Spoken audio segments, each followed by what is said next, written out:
여러분, 안녕하세요. 수윤입니다. 오늘 여러분에게 한국에 대해 말하고 싶습니다.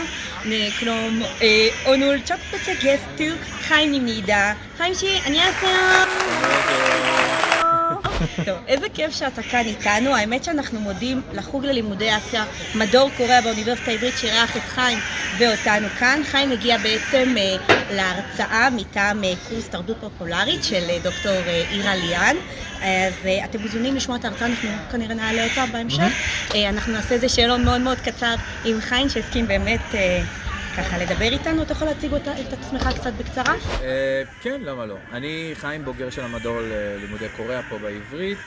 אני היום חי בקוריאה כבר 5 שנים, אני עובד בקוריאה, עובד כמנהל תקשורת ומרקטינג בחברה שאחראית על קשרים בין ישראל וקוריאה. וחזרתי, כמו שאמרת, לביקור קצר בארץ, ואירה אמרה לתפוס אותו, וכן, נביא אותו לבקר באוניברסיטה.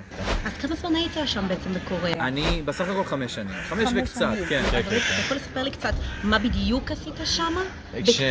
אני הגעתי לשם כמלגאי. קיבלתי מלגה מממשלת דרום קוריאה, לעשות את התואר השני שלי באוניברסיטת סונגיונגואן, האוניברסיטה הכי עתיקה בקוריאה. אז כשהגעתי לשם, עברתי לשם ישר אחרי שסיימתי את התואר הראשון, חייתי בקוואנגג'ו בדרום הארץ בקוריאה ולמדתי קוריאנית. אחרי שסיימתי את החלק הזה, התחלנו לעשות את התואר בעצם 2 אינטנסיביות. עשיתי תואר בתקשורת ומדיה ועכשיו אני עובד שם. איזה יופי, איזה כיף. אז יצא לי ככה לראות מה שאתה עושה, ראיתי שאתה קצת בתוכניות ריאליטי קוריאניות, ראיתי שאת הפרק עם דוד המלך היה מאוד מאוד מעניין. תספר לנו קצת איך הגעת לשם, זה ממש מעניין אותי. אין הרבה, זאת אומרת יש הרבה זרים בקוריאה, אבל אין הרבה רעיון של מה זה ישראל, מעבר בדרך כלל מלחמה שכולנו בעולם יודעים על זה, או דת. והם רוצים להכיר יותר. אז אני התמזל מזלי, קודם כל קיבלתי הזמנה ללכת לתוכנית שנקראת Naked History בקוריאה, והמטרה זה פשוט ככה לקדם או לידע קוריאנים על רגעים בהיסטוריה חשובים. ומן הסתם שמדברים על ישראל או יהדות, הדבר הראשון בדרך כלל שעולה קצת עצוב, אבל שואה. לקוריאנים, אין הרבה הבנה של מה זה שואה. הרבה מהם לא יודעים מה זה שואה, אבל יודעים מי זה היטלר, במעורפל. אז הביאו אותי בשביל לדבר על זה, עשיתי את the best שלי, לא נושא קל, ולאחר מכן קיבלתי הזדמנות להופיע בפאנל של תוכנית שעוברת ומדברת בעצם על יהדות, ישראל, ומנסה לקשר בין שני הצדדים האלה, שנקראת אינבייבו, ואנחנו כרגע בעיצומה של העונה הראשונה. אנחנו מדברים על, כמו שהזכרת, דוד, מלכי ישראל, כן. ועונה שנייה, תגיע מתי שהיא תגיע. הבנתי. טוב, אז אני קצת רוצה לחזור על מה שדיברת בהרצאה. הבנתי שהתחלת מאנימוס. איך אתה בעצם אומר, טוב, התחלתי מיפן, עברתי לקוריאה, איך אתה חושב שזה בעצם מתחבר לך כל העניין הזה? האם המעבר הזה מאנימה לקוריאה, כמה זה היה לך שונה? כמה בעצם זה אולי היה לך דומה אפילו? זה לא היה מאוד שונה, כי בזמנו, היום זה פחות, היום זה פחות מעניין את הקוריאנים, אבל בזמנו הקוריאנים רצו להשיג חשיפה מעבר לקוריאה, ובשביל לעשות את זה בדרך כלל השאר היה יפן. כי כשהם חשבו עולם, הם לא חשבו מחוץ לאסיה. ובאסיה, כשאנחנו מדברים על תרבות פופולרית, זה יפן, או לפחות בזמנו זה מה שהיה.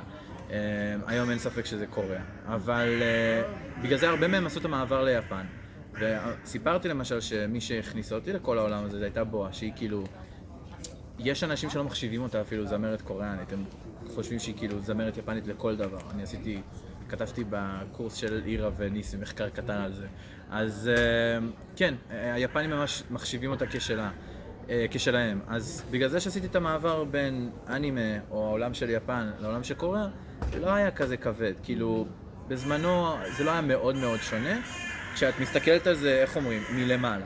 כשאת נכנסת לעובי הקורה, את קולטת שזה כאילו... זה אותו מיקום גיאוגרפי פחות או יותר, אבל עולמות שונים לגמרי. אז אנחנו מדברים בעצם על תקופה מאוד ישנה, אני מודה שגם אני התחלתי מ-2018, היהלום שבכתר, הסדרה בוויבה, דיברנו על ויבה. עכשיו, אני, בתוך החוויה שלי, הרגשתי קצת מאוד אאוטסיידר, מאוד שונה. הייתי די לבד, ולא ניסיתי לצאת עם זה החוצה, ואתה דווקא להפך. כן ניסית לחפש אנשים שאיתך באותו תחום, לא הרגשת לבד בעצם, נכון? איך תספר לי קצת על העניין הזה, וכמובן על היזמות של איי-קיי-פופ. הרעיון הוא היה לא להיות לבד, זאת אומרת, במיוחד בזמנו, אנחנו מדברים על 15 שנה, בזמנו לא היו הרבה אנשים שכאילו אמרת, קוריאה, ואז הם ידעו באיזה שפה לדבר איתך. אני לא מדבר על קוריאנית אפילו, פשוט אותם תכנים שאת צופה בהם. בזמנו זה היה הרבה יותר קשה למצוא, אז אמרתי לעצמי, חייב להיות שם, כאילו קהל מסוים, גם אם הוא קטנצ'יק, של אנשים שידעו על מה אני מדבר. אז הלכתי וחיפשתי ומצאתי אותם 25 איש, וכמו שהזכרת, אני רציתי לבנות סוג של בית שמאגד את כולם פה בישראל, כל האנשים שמתעניינים בקוריאה. ועשיתי את זה היום בעזרת iKpop, ורציתי ככה למשוך את כל האנשים מהשלוחות השונות. היה לך אנשים קצת מוויבה שמתעניינים בדרמות, אנשים שבאים כמוני מהעולם של היפנקים מתעניינים במוזיקה, ורציתי ככה לשים את כולם תחת אותו בית ביחד. ומשם התחילה בעצם היזמות של בוא נתחיל עם מפגשים, והמפגשים הקטנים של ה-25 איש הפכו ל-100 ו-300 ו-1000, ואז אמרנו יש לנו שותפים עם השגרירות, יש קהל בעצם, יש אנשים יש קהל, שבאים, כן. והשגרירות הקוריאנית רוצה לעזור. אז בסופו של דבר אני בעצם רציתי לאגד את כולם ביחד מכל הזרועות השונות של מה שקשור לעולם של קוריאה פה בישראל, והשתמשתי ב-iKpop בשביל לעשות את זה. אז זה התחיל ממפגשים קטנים של 25 אנשים שהתפתח ל-100 ו-300 ו-1000, ואז כשאת מגיעה למספרים כאלה, את אומרת לעצמך, יש לנו שותפות עם השגרירות הקוריאנית פה בארץ שהיא רוצה לעשות משהו, ואת אומרת, יש את הקהל, אז למה לא ללכת על זה? וב-2013 התחלנו בעצם עם כנס של ההנגוקון, יחד עם השגרירות הקוריאנית, אני לפחות שאני עוד הייתי פה, אז עשינו את זה עד 2017, לפני שעזבתי, ואנשים עפו על זה, כי הם אמרו, איזה מגניב, אני כאילו יכול לחוות כל כך הרבה דברים שונים מקוריאה במקום אחד. וזה תמיד היה הרעיון כאילו מאחורי iKpop. אני אתן לכם את את השירותים השונים או את הפלטפורמות השונות בשביל לחוות כל מיני רבדים של קוריאה. בסופו של דבר הצלחנו לעשות את זה ואני מאושר זה מדהים, זה מדהים. אני גם יצא לי להיות קצת ואני חושבת שזה היה מקום שפתאום הרגשתי שאני שייכת. יש אנשים שפתאום אני מוצאת שהם גם אוהבים, הרגשתי מאוד לבד. היה לי אולי איזה חברה אחת שאיתי ואז פתאום אתה אומר, וואי, יש עוד הרבה אנשים שבאמת מכירים. וזה ממש ממש יפה, במיוחד בתקופה מאוד, זה לא שעכשיו, שנראית מאוד ישנה, אבל אז זה לא היה כמו היום. אז זה ממש ממש נחמד שהיה כזה פרויקט, זה היה ממש ממש נחמד. אז אם אנחנו באמת מדברים על השינויים האלה, איך אתה רואה בעצם את היחסים בין ישראל לקוריאה וכל העניין הזה של הגל הקוריאני עכשיו, כאילו מבחינת מאיפה שאתה התחלת עד היום? זה לא זר לי שכאילו כל העניין הזה התפוצץ. היו כבר, הזכרתי את זה גם בהרצאה, היו כאילו כבר, אני חושב שבמקום מסוים קוריאה התחילה להבין שאולי אפשר לכוון רחוק יותר מיפן, כי הם התרכזו רק ביפן בשביל לפרוץ החוצה. וראיתי את הדברים האלה יחד עם אמנים כמו בואה, Girls' Generation ו-Wonder Girls, שהם ניסו את מזלם בארצות הברית וזה לא הלך, כי זה לא היה טיימינג, זה לא היה מתאים. ואז ש-BTS בעצם קרה, אמרתי לעצמי, טוב, זה המומנטום המושלם, זאת אומרת, בשלב הזה ארצות הברית התחילה להיות מאוד צמאה לנוסטלגיה של פעם, של שנות ה-90. ו-BTS, כאילו שאנחנו מדברים על K-פופ, הרבה משנות ה-90 של ארצות הברית, של המיינסטרים האמריקאי, נמצא בתוך ה-K-פופ. ו-BTS הייתה הדוגמה המושלמת בשביל ככה למנף את הנוסטלגיה, או הרצון לנוסטלגיה הזו. אז זה לא היה זר לי. אני שמח, והזכרתי את זה גם בהרצאה, אני שמח לראות כמה הרצון של אנשים פה שבאים מהעולם של קוריאה, כמה רצון וכמה אקטיביזם יש להם לדחוף את זה ולמנף את זה הלאה למעלה. כי בזמנו זה לא שהייתי לבד, עבדנו ביחד, כאילו זה היה עבודה כאילו משותפת, במיוחד פה באוניברסיטה כל הסטודנטים ביחד, אמנם כאילו היה לך מישהו שמוביל, אבל כאילו האנשים מאחורה היו חייבים לבוא בשביל לתמוך. נכון. שזה משהו היום אני לא במדור, אבל אני מקווה שזה עדיין נשאר, השותפות הזאת. בגלל שהיינו מדור קטן פה באוניברסיטה העברית, היינו באמת כאילו קרובים. אז עזרנו אחד לשני, והביתיות הזאת אני מוצא אותה כאילו הרבה במדור קוריאה. וגם אם אתם לא עובדים in front of the camera, מה שנקרא, האקטיביזם תמיד גם מגיע מאחורה. נכון. תמיד יש אנשים שאומרים, גם אם אני אסרק את הלייק או את השיתוף, תמיד יש אנשים שיתמכו וידחפו את זה הלאה. אז זה כיף לראות כאילו את השתף בין ישראל לקוריאה, פורח ומשגשג. אני חושבת שגם הרשתות החברתיות בעצם הועילו לזה מאוד. ברור. אני חושבת שזה לא היה בתקופה שלנו, אולי היה קצת את יוטיוב וכל הפייסבוק, אבל זה לא היה כמו היום, שיש נגיד את הטיק טוק והאינסטגרם, יש הרבה יותר עמודים, הרבה יותר מודעות, אז זה ממש ממש נחמד, וזה משמח שאני חושבת שהגענו למצב הזה, מאיפה שאנחנו התחלנו עד היום, זה ממש נחמד. אז אני עוברת ככה לעוד משהו נושא שדיברת בהרצאה, שקיבלת את שגריר כבוד, תספר לנו קצת, וואו, איזה כיף זה לקבל את התואר הזה, תספר לנו קצת.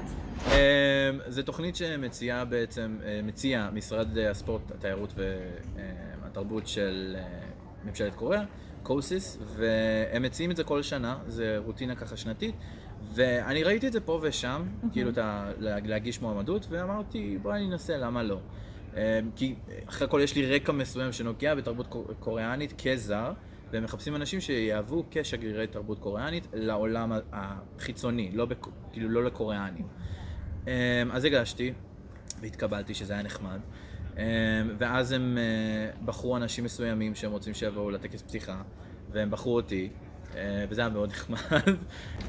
כבוד, להגיע לשם, לבית הכחול אמרת שהגעת, נכון? בזכות התפקיד שקיבלתי מהם, מה שמנגיש לי הרבה הזדמנויות מיוחדות שלא כולם מקבלים, לספור ולחקור. אז אחת מההזדמנויות האלו היו, עכשיו יש מעבר של שגרירים, והבית הכחול נפתח לציבור, והתוכנית המיוחדת הזאת של השגרירי כבוד בעצם אפשרה לי ללכת לשם ולראות את הבית הכחול בצורה יותר אינטימית. ממש איזה יופי, איזה כיף. אז טוב, אתה היית הרבה שנים בקוריאה, שזה ממש נחמד. היה לך משהו אולי מבחינת אתה בתור ישראלי, או נגיד אפשר להגיד גם יהודי, שהיה חסר לך בקוריאה שהרגשת שלא יכולת בלעדיו ואיכשהו עדיין אבל הסתדרת, או שביקשת מהמשפחה חברים שיביאו? לא ביקשתי שיביאו, זאת אומרת יש חלופות שם, אבל זה לא זה. וזה כאילו האוכל. אין להחליף את האוכל הישראלי. זאת אומרת, יש לנו פה שווארמה וקבב וכל הדברים האלה וחומוס, ואת יכולה למצוא את זה בקוריאה, יש לך את זה בשפע באיטאון, אבל זה לא זה, זה פשוט לא זה. זה לא הטעמים, זה לא הווייב, אז אני חושב שמה שהכי היה קשה לי איתו זה החיסרון של האוכל הישראלי, כי אוכל זה לא רק אוכל, זה גם תרבות והיסטוריה, במיוחד בשבילנו. נכון. אז היה חסר לי את זה, והשימוש בשפה העברית. זאת אומרת, אני מסתדר עם האנגלית והקוריאנית, אבל כשאת מדברת בעברית, את מדברת כאילו מהבית. את מדברת ממי שאת, כי אנחנו ישראלים. נכון. אז אין לך ממש את ההזדמנות הזאת. כי מי יודע עברית בקוריאה? אין הרבה, למרות שבאמת היום יש הרבה ישראלים שמגיעים לקוריאה, אבל לא מטעם לימודים. נכון. יותר לבקר או להיות שם לשנייה שבוע. יום, חודש, זה לא משהו שמחזיק. ובדרך כלל את לא תפגשי אותם, כי במיוחד אם את חיה ועובדת, או אפילו לומדת בקוריאה, יש לך חיים שאת צריכה לנהל. אז לא יהיה לך את ההזדמנות לפגוש אותם. אז כל פעם שיוצא לי ואני רואה ישראלי, זה תמיד מחמם את הלב, זה תמיד כזה, אוקיי, עכשיו אני יכול לדבר, אבל כאילו לדבר בצורה יותר כנה. זה לא שאת לא מדברת בצורה כנה. בשפות זרות, אבל זה לא מהבפנים. זה שונה מהשפה הקוריאנית, אולי אפשר להגיד את האנגלית, זה קצת מרגיש, לא משהו ישראלי. לא מאוד רחוק כמו הקוריאנית. לא מאוד רחוק. אז טוב, אז שאלה אחרונה, להקה או שיר אהוב שאתה רוצה ככה, היית מקדיש לעצמך? כן. טוב, כל מי שמכיר אותי יודע מה אני הולך להגיד כנראה. הלהקה הכי אהובה עליי מיתולוגית זה Girls' Generation. כנ"ל. זה באמת כאילו, בואה ו-Girls' Generation זה עומד פה, כי בואה זה היה מפתח בשבילי להיכנס לעולם הזה, ו-Girls' Generation זה היה מה שתפס אותי, וממוזיקה קוריאנית זה ככה, זה סוג של נתן לי את הצוהר לאוקיי, גם ההיסטוריה מעניינת, גם התרבות מעניינת. אז זה האמנים בהחלט, ושיר אהוב, Into the New World של Girls' Generation, זה תמיד קלאסיקה שאין. נכון, זה תמיד מרגש, אני שומעת את זה וזה מרגש אותי, האמת שהקאמבק האחרון שלהם, Forever One, אני הרגשתי את אותה התרגשות ששמעתי כמו השיר הראשון שלהם, זה מרגיש כמו איזה closure, ואני לא רוצה שזה יהיה.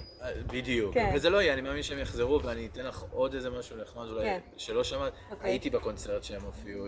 וואו. כן, הם עשו עכשיו את האיחוד והייתי בקונצרט הזה, פעם ראשונה שאני רואה אותם אחרי שהם התחילו, לפני 15 שנה, ואני התחלתי איתן. אז זה היה מסע מאוד ארוך, וזה היה הישג בשבילי. זה כמו אם עכשיו אני ארד בו, כאילו זה הדברים שהכניסו אותך לעולם הזה ולמשהו שהפך להיות הביזנס וכאילו החיים שלך במקום מסוים, אז זה היה כזה מין צ'ק מרק ענקי בשבילי. וואו, זה מרתק. היי, 처음 감사합니다. 진짜요. 그래서 여기까지 끝나요. 감사합니다. 다음에 만나요.